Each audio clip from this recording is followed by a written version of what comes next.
Hey, what's up? What it do? I'm gonna switch gears real quick. Now, welcome back to the channel. We're at 21,000 subscribers. I appreciate all the love. And to get to my point, the last week, anybody that follows me know that I've been dealing with something. But we not dealing with that. I addressed that. I think it's understood where I'm from. Now, one thing about rumors is that they never completely go away, but it is what it is. But before I got dragged into that character assassination about this fake paperwork that they was running, I actually had got on to something that was important to me. Now, let me bring you up to speed real quick. I'm not too political, but I'm conscious, all right? And as Donald Trump was ascending to power again, a lot of people in my family were kind of like, oh, it's going to get bad. It's going to get hard. I'm an entrepreneur.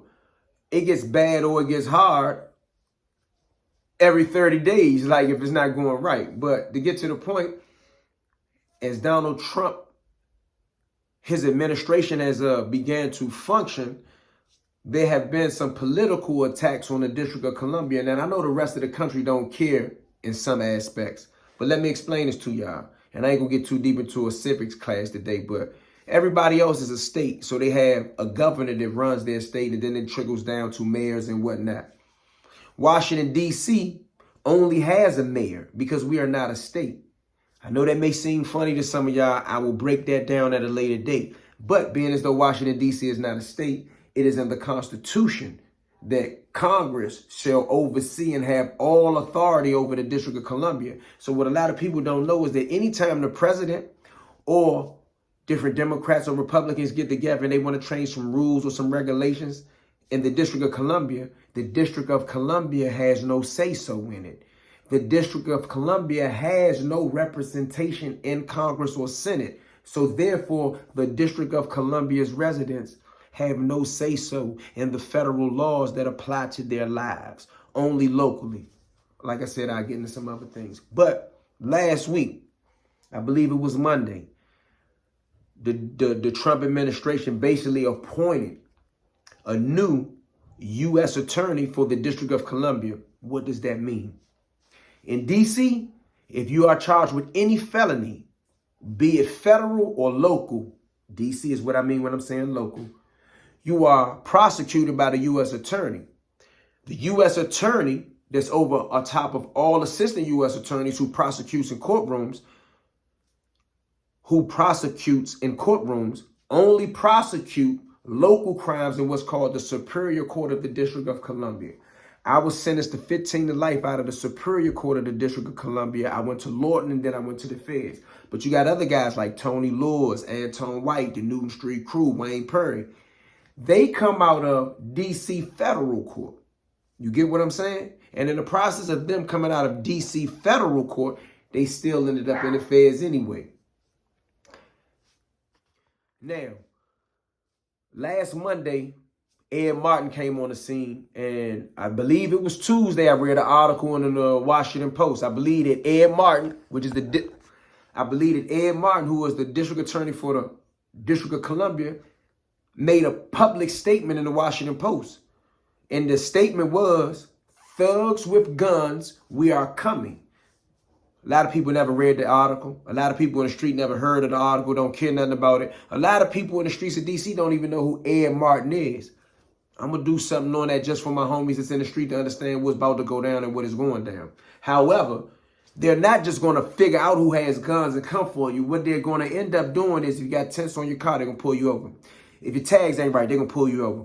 If you got open container and you walking down the street, they're going to stop you and search you. Now they done passed the rules for the ski mask. If you don't have on a regular surgical mask, then it's a shiesty mask, which I don't call them shiesty masks because we've been wearing them in D.C. before Pooh Shiesty came out. But shout out to Pooh Shiesty, shout out to Memphis. But if you're young and you wearing one of them, they're going to approach you and identify you. They also made a promise to flood the federal courts with gun charges if you have a prior charge. What does that mean? That's the difference in between 5 or 10 years in prison. If you get a regular gun charge in D.C. and you go to Superior Court, you could get 1 year, sometimes 3 years on the top end, and it had to be all type of enhancement to really go up. If they take your charge across the street, and I want everybody that think that they know everything to understand this. If they take your charge, your gun charge, across the street, as we say in D.C., that means take you federal. Your cop is going to be around 36 months, about 3 years. I met a guy in federal prison. He was from Gary, Indiana. Shout out to Gary, Indiana. He going to know who I'm talking about when he see this. This brother had 19 years for a felon in possession of a firearm. It was his third gun charge since he was 18. What does that mean? That means you could get more time for a 187 if you get caught with a gun. Now, there's an actual name for what they're doing in D.C., and it's called Operation Make D.C. Safe Again. So last week, I normally do different little, how do I want to say it? I do like writing groups with, you know, people who write, people from prison. And in one of my writing groups, a young man was very upset because he had an open can of alcohol, which is actually an old crime. If y'all watch The Wire did a show where they explain how you just slip your beer into a paper bag. If y'all grew up in the 80s like I did in the early 90s, the old timers, be wino or not, they carried their beer or their drink in a paper bag. And it was a way for, you know, civil defiance that was not enough to get you locked up. They blitzed breath for drinking with an open can. Allegedly he had a gun. According to him, he allegedly had a gun. The open container was just the vehicle to get to them. So what I'm saying to all my brothers is like me that like to smoke. Smoking in public in D.C. is illegal. Smoking in your car in D.C. is illegal. Although having weed in your car is not illegal. Smoking while you are driving is illegal. It's just like drinking and driving. They coming, bruh. They're going to be in your car. They're going to be in your dip. They're going to pat you down. But I want to bring attention to Parkchester Berry Farms, Southeast Ward 8, one of the most notorious, challenging, toughest places in my entire city. And I'm not judging no other guys, and I'm not promoting violence or none of that. But with all these new tough on crime policies that's coming to D.C. and pretty much going to come across the country.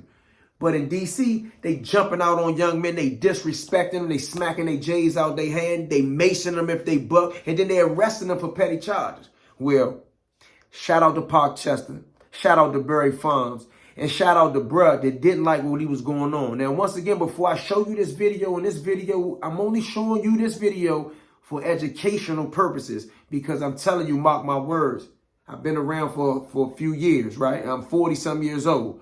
I see problems coming. They keep messing with the young men in D.C. It's going to be a situation where they're going to end up hurting another young man from D.C. Now, Trump just pardoned the same police officers that were convicted of causing my homie's death up Kennedy Street. May he rest in peace, bruh. Now they over Parkchester Berry Farms joking and playing and locking niggas up and pressing dudes for weed, macing them as they arrest them. And one young man, according to the video, you know, I don't want to draw no tip on him or nothing, but it's viral. He couldn't stomach it. I don't believe that he intended to hurt a police officer. I don't believe he intended to make it black or white. But for guys that's from the subculture, I'm gonna say this blatantly. This the realest nigga in my city today. He might be the realest nigga in town for a week.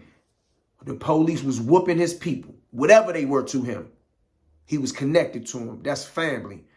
While they was whooping his people, he tried to restrain himself, and you're going to see it. He tried to restrain himself, but he just couldn't restrain himself that much. And while everybody else is scared of the man, and a lot of people in federal prison don't understand why D.C. guys act like this, I'm going to show you a video of how D.C. guys behave. It's a mentality. It's an instinct. Shout out to Southeast. Shout out to Ward 8. Shout out to Berry Farm. Shout out to Parkchester. Bruh wasn't rocking. Make sure y'all know who y'all playing with. Stop macing them. Stop macing them. Stop macing them. Stop macing them.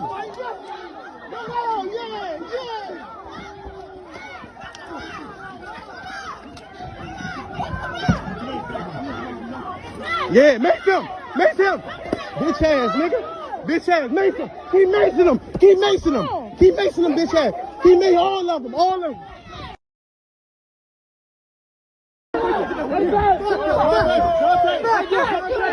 And keep macing him. Stop macing him. Stop macing him. Hey, Dad, chill out. Stop macing him. Uncle Lot, stop macing him. Stop macing him. Stop macing him.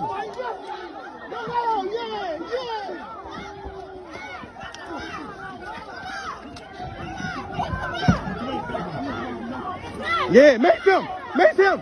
Bitch ass, nigga. Bitch ass, mace him. Keep macing him. Keep macing him. Keep macing him, bitch ass. Keep macing all of them. All of them. Let's go.